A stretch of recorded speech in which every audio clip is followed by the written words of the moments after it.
A pesar de la envidia, a pesar de todos los intentos de hacernos olvidar su legado, Nietzsche nos dice que los griegos consiguieron abrirse paso a través de los siglos, siendo todavía hoy la especie, la cultura que más seduce a vivir. Pero, ¿qué quiso significar nuestro filósofo con esta nueva referencia a la seducción? Nos dice Nietzsche que la cultura griega está bañada en una vitalidad magnética. En cuanto entramos en contacto con ella, de alguna forma nos atrapa, nos seduce. La etimología del verbo seducir, de origen latino, nos aclara sus efectos. Se, hacia sí mismo, ducere, llevar. Es decir, nos conducen hacia sí mismos, nos atraen, se convierten en centros de gravedad de tal forma que no podemos escapar, que no podemos despegar, apartar la mirada de ellos, de sus mitos, de su arte, de sus leyendas y de su historia. Nos seduce su confianza en sí mismos, esa eterna juventud de muchos de sus ideales, su convicción de que serían capaces de alcanzar la eternidad y el hecho de que efectivamente lo hayan logrado generación tras generación. Sin embargo, según Nietzsche, el valor más importante de esta especie, como él la llama, de la cultura de los griegos, es que esta seducción, atentos aquí, es siempre una seducción hacia la vida, una seducción hacia el amor a la vida, al presente, hacia la vitalidad, hacia las ganas de aventura, de crecer, de crear en esta única vida mortal y material que tenemos.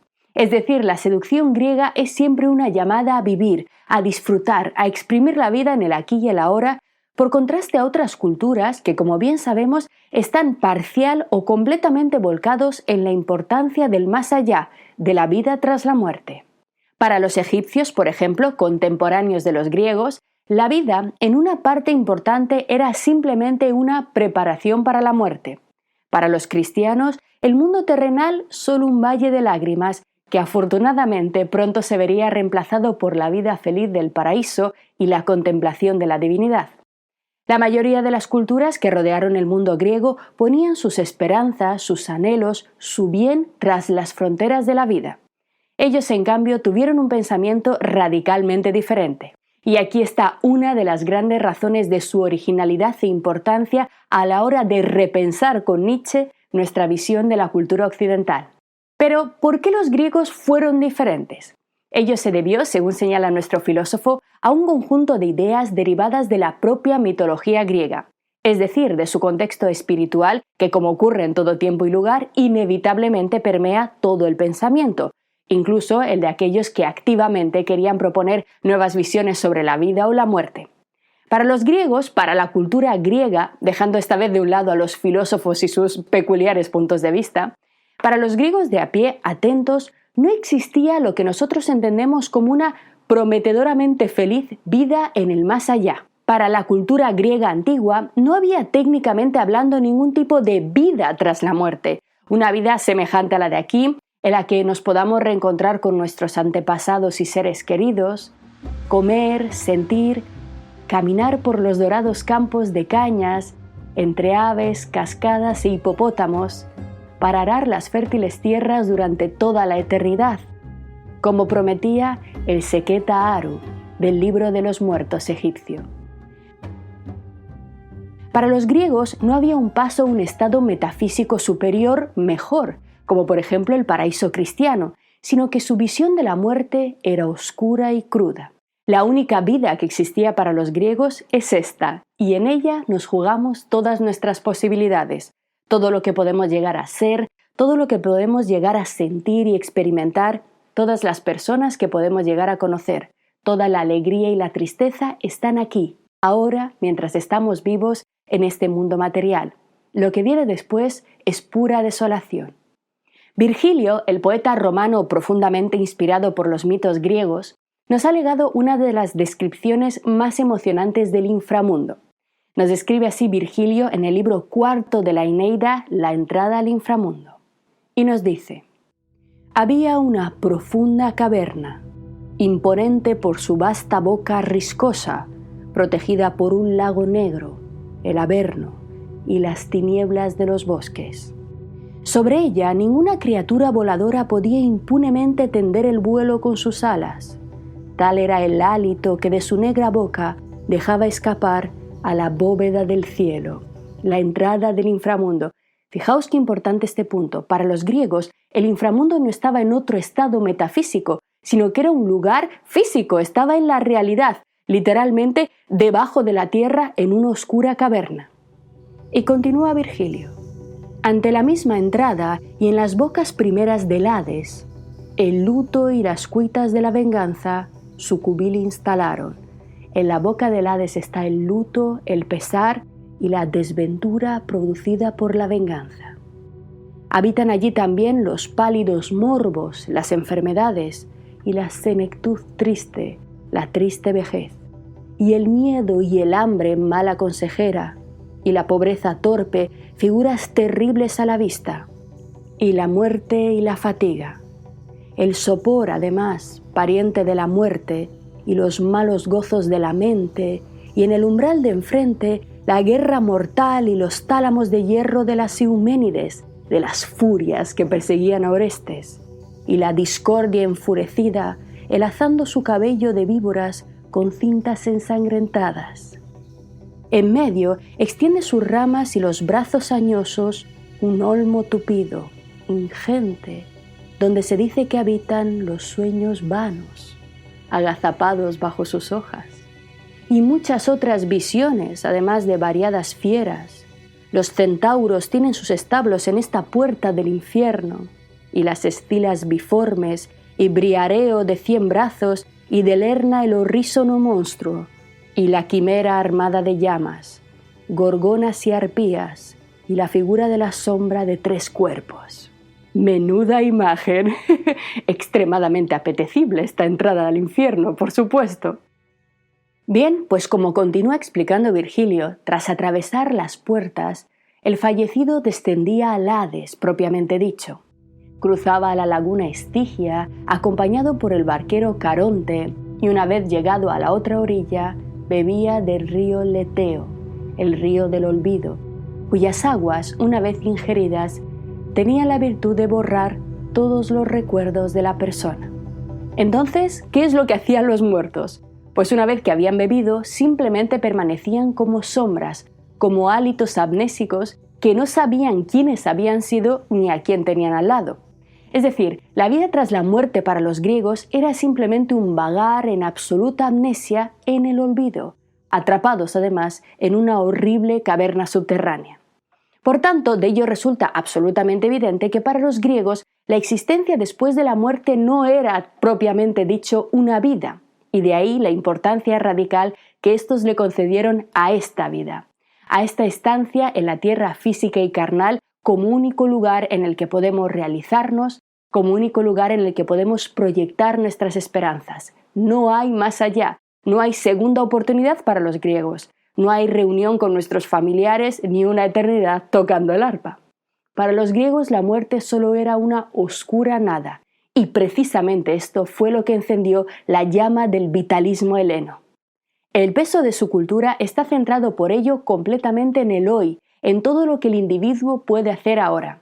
No vemos en sus textos una preocupación por sus acciones basada en un miedo a un castigo o a un premio que llegaría tras la muerte y sería concedido por un Dios bueno o malo, vengativo o cruel, sino por las consecuencias de sus actos en el presente, por los efectos de estos en su comunidad. En la Odisea de Homero, el segundo texto mitológico más importante para la cultura griega, hay un bellísimo fragmento en el que Ulises, el rey de Ítaca, lo recordáis bien, se ve obligado a descender al Hades, al inframundo, en uno de sus intentos por volver a casa. Concretamente, después de haber pasado casi un año con la hechicera Circe, que casi le hace olvidar todo. Enamorada de Ulises, Circe finalmente decide ayudarlo a regresar a su casa y le señala que la única forma de hacerlo es conociendo los deseos de los dioses, es decir, intentando averiguar por qué demonios los dioses estaban tan enfadados con él y no le dejaban volver.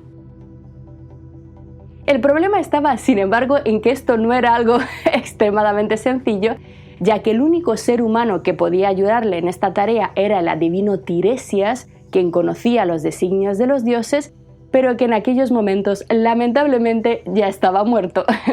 Así que Ulises se ve obligado a bajar al país de la noche y la bruma, al país de los cimerios, como dice la Odisea. Pero para poder hablar con Tiresias, Ulises necesitaba devolverle de algún modo la memoria, y aquí la sacerdotisa Circe una vez le explica cómo hacerlo. Y le dice: tras arribar verás un foso, un agujero en la tierra como un pozo, y entonces degollarás a un carnero. Hasta ti subirán entonces los espectros de los muertos por millares, están todos ahí abajo, debajo de la tierra. Tendrás que hacer beber a Tiresias de la sangre. Él conoce los designios divinos. Con la sangre de este carnero, Ulises desciende al Hades, habla con Tiresias, pero justo antes de marcharse, de pronto reconoce entre las sombras una cara conocida. Una cara que no era nada más y nada menos que la de un amnésico Aquiles. Aquiles, el de los pies ligeros, el semidios que había renunciado a todo para poder ser recordado, vagaba sin memoria por el mundo de las sombras. Entonces, tentado, Ulises, y emocionado por ver a su antiguo compañero de la guerra de Troya, decide darle un poco de la sangre del carnero. En ese momento, Aquiles recupera por unos instantes la memoria, despierta y le hace a Ulises una de las confesiones más terribles de la literatura griega. Una confesión que nos permite comprender aún mejor cuál era la idea que tenían verdaderamente los griegos del más allá y si aspiraban verdaderamente a la vida después de la muerte, o más bien no. Aquiles, tras tomar la sangre del carnero, pronuncia la siguiente frase: preferiría, oh Ulises, ser el más pobre y sucio de los rudos esclavos que se revuelcan en los estercoleros de la tierra, que ser el gran Aquiles aquí, en el mundo de las sombras subterráneas. No es nadie. El gran Aquiles preferiría a la más asquerosa y dura de las vidas ser un porquero en un estercolero, pero una vida que esa existencia en el más allá. Así que una de las claves fundamentales del pensamiento griego, según Nietzsche, frente al cristianismo, que se habría de expandir por Europa tras la caída de la cultura griega, es el hecho de que los griegos pusieron el peso en el hoy, en la vida, en el instante, en el presente del individuo, mientras que los cristianos estarían obsesionados con la muerte, proyectando todo el sentido de su existencia en el más allá, lugar en el que todo el bien esperado, el bien no alcanzado en la vida terrenal, se hallaría finalmente. Para los griegos, en cambio, todo lo contrario, y este importante detalle explica mucho de los rasgos propios de su forma de pensar, de los rasgos de su cultura, de su arte o de su propia filosofía. Este característico vitalismo no solamente es fundamental para entender la filosofía griega, sino que se transformará, como veremos, en una de las claves para comprender también toda la filosofía de Nietzsche, el protagonista de nuestro curso, hacia el cual vamos avanzando poco a poco. Para entender, por tanto, al Nietzsche maduro, tenemos que entender primero a este jovencito filólogo griego admirado por el pensamiento griego. Bien, pues todo lo que acabamos de analizar a lo largo de esta sesión nos permite comprender un segundo cimiento de la filosofía nietzscheana, y es que a todo lo que hemos dicho debemos añadir que, consecuentemente, la máxima aspiración de los griegos no era la vida ultraterrena, sino, atentos aquí, la gloria consistió para ellos en lograr pervivir en el recuerdo de los demás. Es decir, su único modo de alcanzar la verdadera eternidad, de vivir más allá del momento de su muerte, era en la memoria de los que vinieran detrás, en el recuerdo de los demás. Como al propio Aquiles en la Ilíada, el recuerdo de su legado obsesionaba a los griegos. Pero este recuerdo solo se puede crear por un único camino: los hechos. Y vamos a subrayar este término, estas dos palabras, los hechos, y a escribirlo muy muy grande, ya que constituye uno de los conceptos más importantes de la filosofía de Nietzsche. Al igual que para los griegos, para nuestro filósofo, la gloria o desgracia de todo ser humano no está en otra cosa que en sus hechos, y solamente en sus hechos, es decir, en sus acciones, en sus obras, en aquellas cosas que trae al mundo, que saca de su mente y que lleva a la realidad. Las buenas intenciones, las esperanzas, las ideas geniales, los buenos deseos que no son llevados a la realidad, que no pasan a ser actos reales, no valen para nada. Como vamos a ver a lo largo de todo este curso, para Nietzsche, las ideas puras, además abstractas, teóricas, la mera especulación contemplativa, el estar simplemente meditando sobre lo que debería ser o podría ser, no sirve para nada. Y además no dice nada del ser humano que las posee, no lo hace mejor. Los bonitos discursos, las grandes palabras, son para Nietzsche aire, absolutamente nada si no están impulsadas, sostenidas por el valor de transformar esas palabras, esos ideales, en hechos. No sirven de nada sin el valor, sin la valentía de llevar a cabo, de poner en acción esas ideas que tenemos acerca de cómo nos gustaría vivir, acerca de cómo nos gustaría que fuera verdaderamente el mundo.